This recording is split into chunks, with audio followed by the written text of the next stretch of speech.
Hello, good morning. A beautiful day to you all. Hope you are doing well, you and your family. It's another beautiful day, and it's Wednesday. It's not my video days, but who knows? I'll be start streaming live on my YouTube channel, Aminaofafrica. So join and subscribe and activate your live notifications. Hello, Balarabi Garba. Hello to all the beautiful people joining in. So try and subscribe to that channel. I'll be using my YouTube channel, and once in a while my Facebook, but mostly my YouTube channel, and this video will be uploaded on my YouTube channel. So today the discussion is going to be real quick. It's on this Nimc registration, Nimc registration. Baba Hussaina Yusuf Ahmed Abubakar Shamsuddin Musa Abdullahi Yusuf Ahmad. Good morning to all the beautiful people out there. Good morning to you all. Comrade Muhammad Awal, good morning. Make sure you stream to the YouTube channel, because this video will be on there, and all the streaming will be back on the YouTube channel starting 31st of December.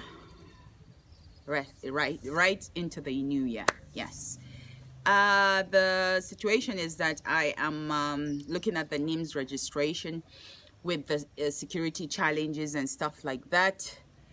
Nima anyi woof dani. Abdullah, congratulations. Anyi woof dakai. Good morning, Kabiru. Good morning. So I was thinking about the Nimc registration. It's a beautiful thing that they've decided to collect their data base, and to now take the lives of the people seriously, and to also be sensitive in the security matter. It's a good thing that they are now concentrating on having a database, a valid database, not just travelers, people traveling with passports and stuff like that. Those are the people with database. I mean the real citizens of that region, and all other African countries too now will collaborate to look at this supposed to be giant of Africa that we're supposed to be floating long ago, and we are still our ship is not sailing the way it's supposed to sail.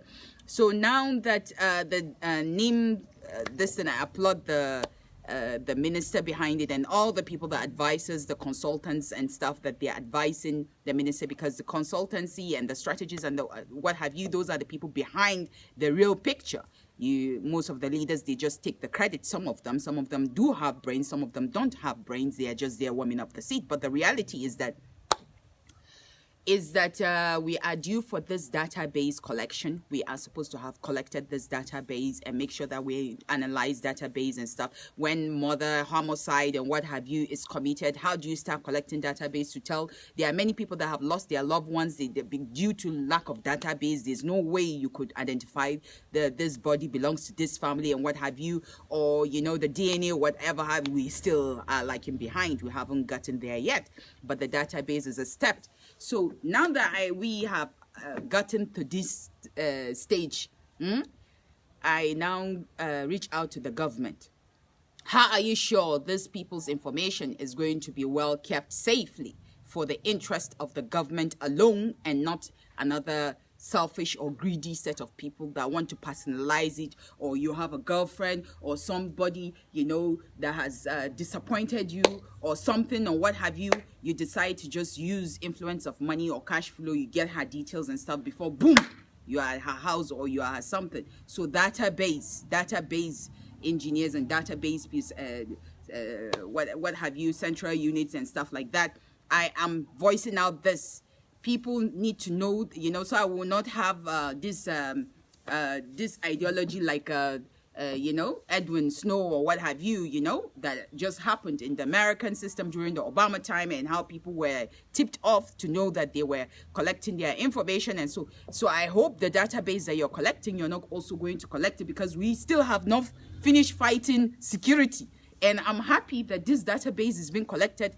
Maybe it can help us with the kidnapping bandits and what have you, and the terrorists and stuff. And maybe if you decide intelligently, as a strategist, I'm just giving you a free advice. If you decide that you want to, okay, find out, since Sambisa, you've already located Sambisa, that's where the terrorist is. So every network in that Sambisa, you have already know the people there and stuff, and then you can jam the network, since the network providers refuse to agree that their deadline is too close by. So now they've extended it. Is it January or February, whichever way they swing it. So I advise all the audience watching, try and go and register your SIM. If you're abroad, try and find a way to register your SIM and stuff like that, because now we will start fighting terrorism and all what have you, and criminality and what have you and stuff, using this system. And usually most criminality occurs with communication system, because without communication system, there's no way you will know how to either strike on this area or strike on that area. And that's the reason why I'm giving my 100% support on this. But at the same time, the government must do its best not to make sure that it breaches trust.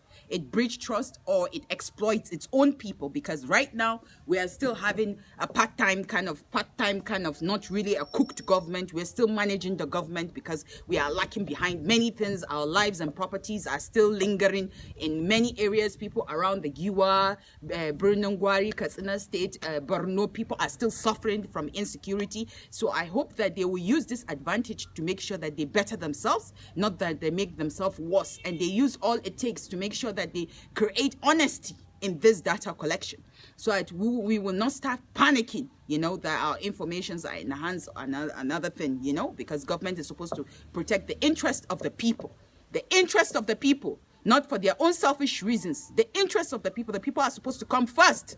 So that now that you have almost like failed, but we are still hoping that you get the security system straight. The security is a mess, and we need to make sure that our security is tight, because that's where our wealth is. When your security is tight, you have peace. Without security, without peace and stuff, there's no growth. We keep having unbalanced growth. That's why you see our economy is it's everywhere. It's just the way it is. So that's just it. So we must learn also, when we collect the database, it's safe. That's my concern. It's safe for the interest of the people, not for the benefit of the greedy people. That's what I'm just saying. For the interest of the people, not for the benefit of the greedy people. Because people have been slaughtered on this land. Babies have been raped. Many things have happened.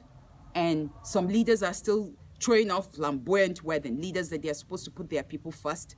They are throwing flamboyant wedding for their daughters and stuff like that. And their daughters are trying to be like celebrities and stuff. While the people that they've slaughtered, that they are farmers and what have you, are the ones, and their families are supposed to look after, put in a program of psychological analysis, because definitely many people will be tortured. They will have unbalanced rest, mental stress, mental, trauma and what have you. The government is supposed to focus on that, all these areas that they are vulnerable. So I don't know. There's a lot that the government needs to do for the people. So this database, I hope it's for the interest of the people, Before someone will come and start telling me all these things and stuff like that. Yes, bandits are operating with phones. Kidnappers are operating with phones. Mostly they use phones and social media. Terrorists are also using phones and stuff. I hope when they collect this database, by then we're supposed to know where these terrorists are, and they've apprehended them, and all these bandits and kidnappers. That's what I should, because if you're working in a communication system, you should be able to know who is a criminal and who's not a criminal. That's just what my concern is. So by now, they should have a wrap. When you collect all this database, you should have a wrap. You have long due to collect this database. Long due, you're supposed to collect this database. A serious government will have put the people first, but it's now that you've realized that since now your lives are in danger, the leaders' lives are in danger, because karma is shifting, the tables are shifting, and you cannot play tricks with your maker, you've decided to collect the database because you are seeing that they're closing up on you people quickly. So it's good that you people are making this effort, but make sure it's in the interest of the people, not the interest of the greedy people and stuff like that. So that the situation don't become more messier, and then you put us into panic. Because I know also that criminals are very good with jamming system, just like the way government use these things. Even in America, they use it. In Nigerian system, they also use it. They use this jamming system. They jam the networks, So I hope that the Nigerian government is ahead of these criminals, because they are aware, they are highly technological. Even though they say education is haram, they are highly engaged in technology. highly engaged in technology, because to use a gun is technology, to use bombs are technology, to use phones are technology, to use cars are technology, you know. So because we are not living in Stone Age era. So that's just about it. That's what I just want to wrap up for you. So join me on the Hausa one. It's not going to be saved here, it's going to be saved on my YouTube channel. You have a lovely day. Bye bye. Peace.